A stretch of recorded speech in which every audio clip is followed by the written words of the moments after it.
ফাহিমা তার পেটের সন্তান এক কোটিপতি দম্পতির হাতে তুলে দিল। তার বদলে তার হাতে উঠল কয়েকটা টাকার বান্ডিল। আমি সব টাকা পয়সা চাই না, আমার বাচ্চাটা আমাকে ফিরিয়ে দিন। ফারিনার স্বামী অবাক হয়ে গেল। শুভ্র, এই মেয়েটা কি বলছে?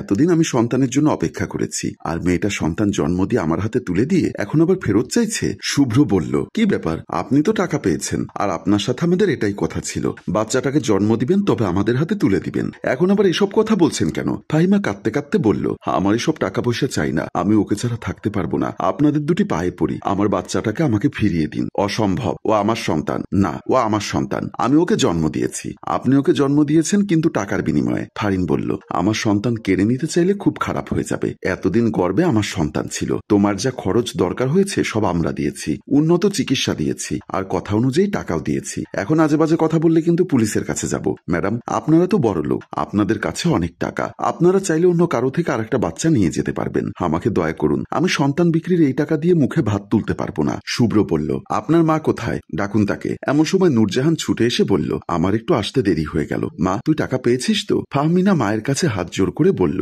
দয়া করে আমার এই বাচ্চাটা ওদেরকে ফিরিয়ে দিতে বলো, আমি টাকা চাই না। শুভ্র বলল, আপনার মেয়েকে বোঝান, আমরা মামলা করলে কিন্তু যেতে পারবেন না, বাকি জীবন জেলে কাটাতে হবে। একথা বলে শুভ্র ফারিন সন্তান নিয়ে চলে গেল, আর ফাহিমার কান্না কিছুতেই থামছে। বাইরে এসে ফারিন বলল, এই মেয়েটা আবার এমন কথা বলল কেন? আমার কিন্তু খুব ভয় হচ্ছে। আচ্ছা, ওই মেয়েটা আবার আমার সন্তানকে চুরি করতে আসবে না তো? আমি কিন্তু ওকে মেরেই ফেলবো। কত অপেক্ষা করেছে আমি একটা সন্তানের জন্য। শুভ্র বলল, তুমি কি পাগল হয়ে গেলে? ওই মেয়েটা কি করে আমাদের এত বড় বাড়িতে চুরি করতে আসবে? আর তাছাড়া ওর সাথে আমাদের কন্ট্যাক্ট করা আছে। ও যদি বাচ্চাটা রাইটস দাবি করে তাহলে আমরাও মামলা করব, আর আমরা মামলা করলে সেই মামলা চালানোর মতো টাকা ওদের কাছে নেই। সামান্য একটা হসপিটালের আয়া, আর তার মেয়ের জন্য তুমি ভয় পাচ্ছ? ফারিন বলল, আমি ভয় পাচ্ছি তার কারণ একটা, মা তার সন্তানের জন্য কতটুকু ভয়ঙ্কর রূপ নিতে পারে সেটা আমি জানি। এই যে দেখো, আমার কাছ থেকে ওকে কেড়ে নিতে চাইছে, তার জন্য আমার কতটা রাগ হচ্ছে। মনে হচ্ছে ওকে মেরেই ফেলি। আর চিন্তা করে দেখো, মেয়েটা ওকে জন্ম দিয়েছে, ওর নারী কাটা গর্ভের সন্তানকে আমি নিয়ে যাচ্ছি। ও যদি কিছু করতে চায়? শুভ্র বলল,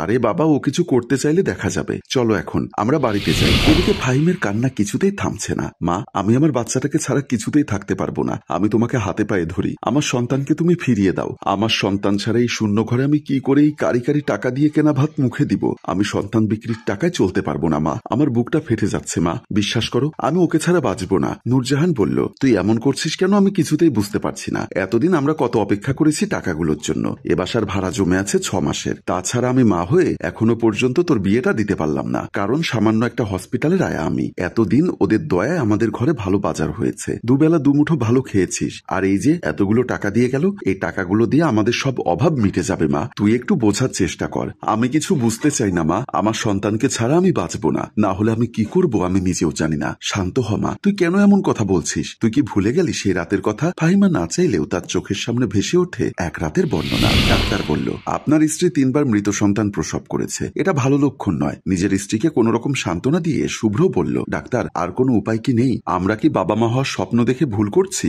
আমার স্ত্রীর কি মা হওয়ার অধিকার নেই? ডাক্তার গম্ভীরভাবে বললেন, আমি বুঝতে পারছি আপনাদের মনের অবস্থা, তবে আপনার স্ত্রী 3 বারই বাচ্চা প্রসব করেছে মৃত, আর 3 বারেই ওনার বডি কন্ডিশন অনুযায়ী ওনাকে সিজার করতে হয়েছে। আবার নতুন করে বাচ্চার চেষ্টা করাটা উচিত হবে বলে মনে করি না, এতে যথেষ্ট ঝুঁকি আছে, ওনার মৃত্যু পর্যন্ত হতে পারে। ফারিন কাঁদতে কাঁদতে বলল, মরে যাব আমি, দরকার হলে আমি মরে যাব, কিন্তু এই পৃথিবীতে মা ডাক শুনতে না পারলে আমার জীবন বৃথা। আমি আবারও সন্তানের জন্য চেষ্টা করব, আর তাতে যদি আমার মরণও হয় তাও ভালো। মিস্টার শুভ্র, আপনার স্ত্রীকে বোঝান, উনি ইমোশনাল হয়ে কথাগুলো বলছেন। শুভ্র কোন রকমে তার স্ত্রীকে সান্ত্বনা দিল। এদিকে দূর থেকে দাঁড়িয়ে ওনাদের কথাগুলো শুনল ওই হসপিটালের একজন সামান্য আয়া নূরজাহান। কথাগুলো শুনে তার মাথায় কি যেন ভাবনা এলোমেলো ভাবে ঘুরতে শুরু করে। কিছুক্ষণ পর চেম্বারে মমিন খান আসলে তার মোবাইলে একটা কল আসে।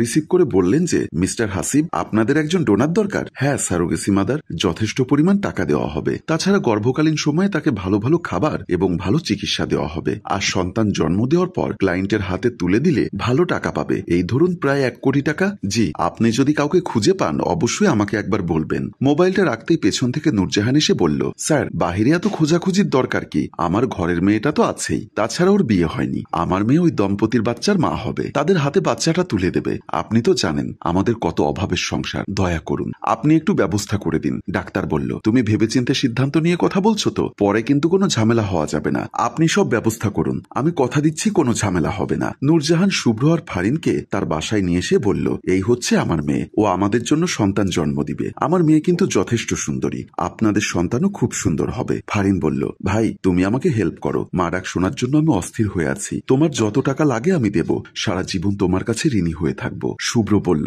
আপনার যত টাকা চাই আমাকে বলুন, আমি আবার এসেছি কিভাবে দেখতে পাচ্ছি না। ফাহিমা চুপ করে রইল। নূরজাহান বলল, মা চুপ করে আছিস কেন, বল কত টাকা দরকার। ওনারা 1 কোটি টাকা দিতে রাজি আছে। মা, আমার মন থেকে বিষয়টার জন্য সায় দিচ্ছে না। তুই কি পাগল হয়েছিস? একবার চিন্তা করে দেখ, টাকাগুলো পেলে আমাদের আর কোনো অভাব থাকবে না, রাজরানীর মতো থাকবি। তাছাড়া তোকে ভালো জায়গায় বিয়ে দিতে পারবো, তখন আল্লাহ চাইলে আবার সন্তান নিতে পারবি। কি হলো, তুমি রাজি তো? ফাহিমা মায়ের মুখের দিকে চেয়ে বলল, হ্যাঁ রাজি। শুভ্র তার হাতে টাকার বান্ডিল তুলে দিল। এটা অ্যাডভান্স হিসাবে রাখুন, অনেক ধন্যবাদ আপনাকে। এদিকে সন্তান পেয়ে খুব খুশি ফারিন, এতদিনে যেন তার জীবনটা সার্থক হলো। শুভ্র এসে বলল, কি ব্যাপার, সন্তানকে পেয়ে দেখছি আমাকেই ভুলে গেছো, এত রাত পর্যন্ত এখানে কেন বসে আছো? দেখো না একটুও ঘুমোচ্ছে না, তাই ওকে নিয়ে এখানে বসে আছি।